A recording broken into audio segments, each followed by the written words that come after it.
911, where's your emergency? Oh, please, I'm over. My brother has been shot. And his wife, Joy. My nephew is here, and my niece has been shot. Oh, please.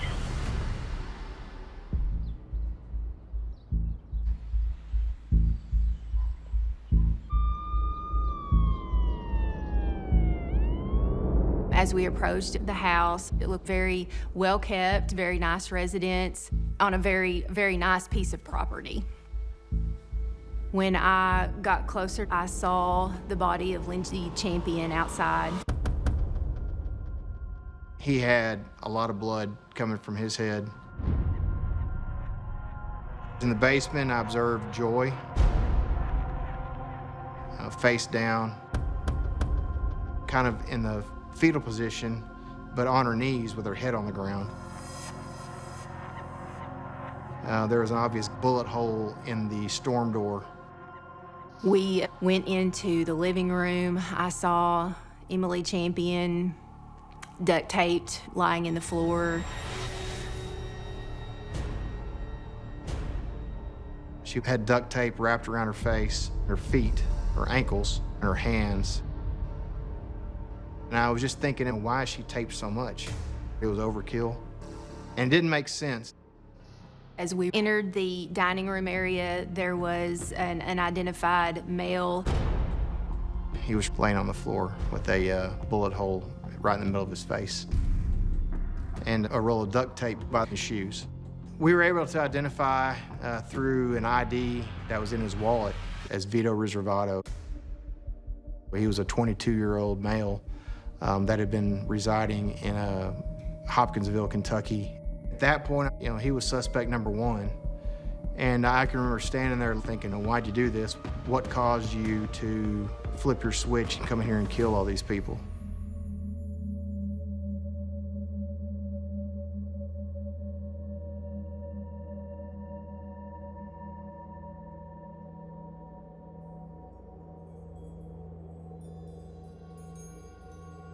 He's claiming self-defense, and when you have that, you got to take it at face value until you kind of dig in deeper and get into the details.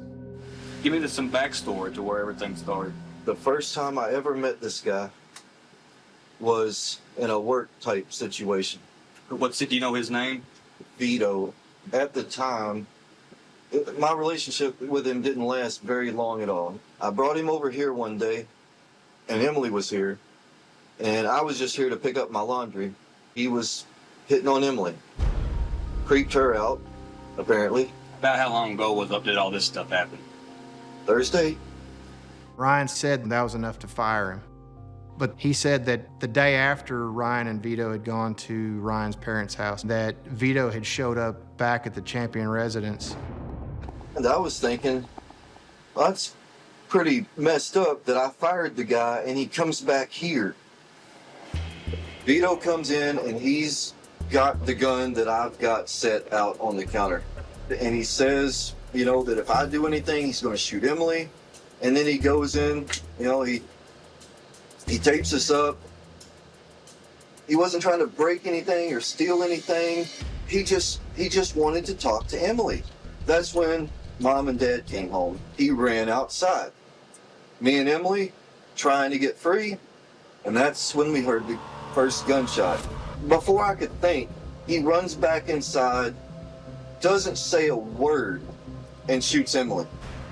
He's out of bullets, he reloads, and I made my move. I pushed him back up against the wall. As soon as he broke away, bam. It was just that quick. His story that he told just kind of sounded very odd. Was it going to be a kidnapping? Was it going to be a robbery? Well, what was going on?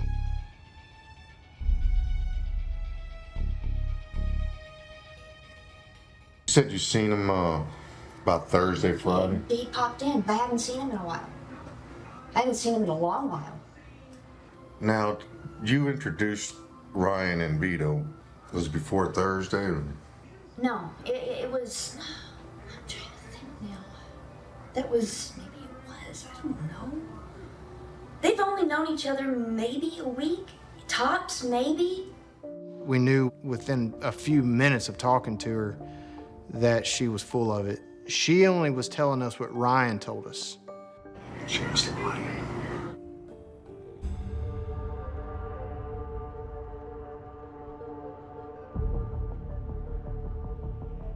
So we made a trip to Waffle House. We're getting the video ready, and we started looking, and all of a sudden we see these people come walking through the door. And there's Ann. And then there's Ryan, and there's Vito. And they walked over to a booth. Now that was on the 21st of October. Ryan obviously deliberately lied to us about how long he had known Vito.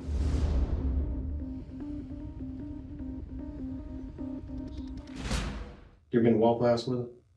Let me think.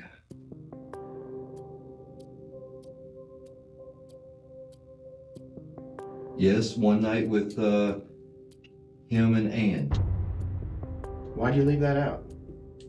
Well, it's just, I don't remember that. That's a petty detail. Ryan, that's Vito we're talking about, all right? That's the guy that killed The guy you told me on Sunday I you met know. one time. I know, but you gotta, that was before. That was when he was just a layabout presence.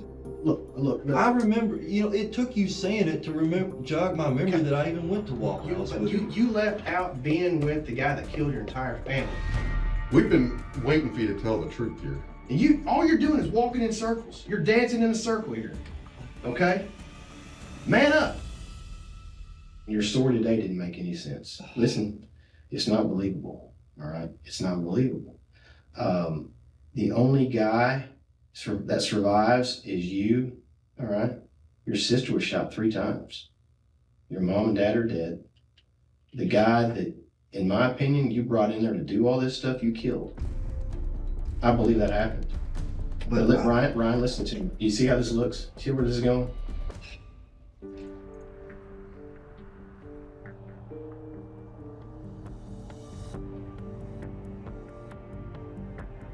We want to see if she'd let us see what's in her phone, messages between her and Ryan or her and Vito, because we didn't have any records back at the time. Do you have any messages there between you and Ryan? No. You Except for don't? maybe Okay, now one here's- or 2 text messages. Would you mind if I looked at it? I don't see why. You don't see why I would want to, you don't see why not. No. Well, we're working a murder investigation. There might be something that'll help us. You want justice, don't you? Is there a reason you don't want me looking at the phone? Because it's my personal stuff. Okay. But it might vindicate your buddy Ryan.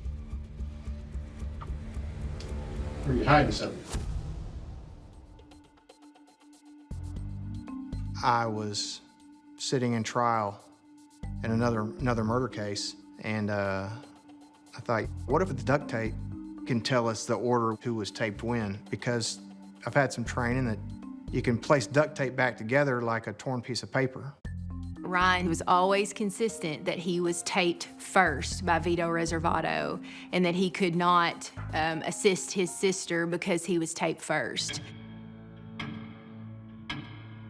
I got the roll of duct tape from evidence, and I got the tape cut from Ryan's wrist, and lo and behold, it was a perfect match. So we know Ryan was taped last, which goes against his story. We knew that we had enough to charge him with murder. Ryan was in jail, but the investigation's not even close to over. And I went through thousands of pages of records. There was never direct communication between Ryan and Vito, but there was direct communication from Vito to Ann to Ryan and back and forth. When we got that information back, we knew that Ann Plotkin had assisted in the planning of the murders.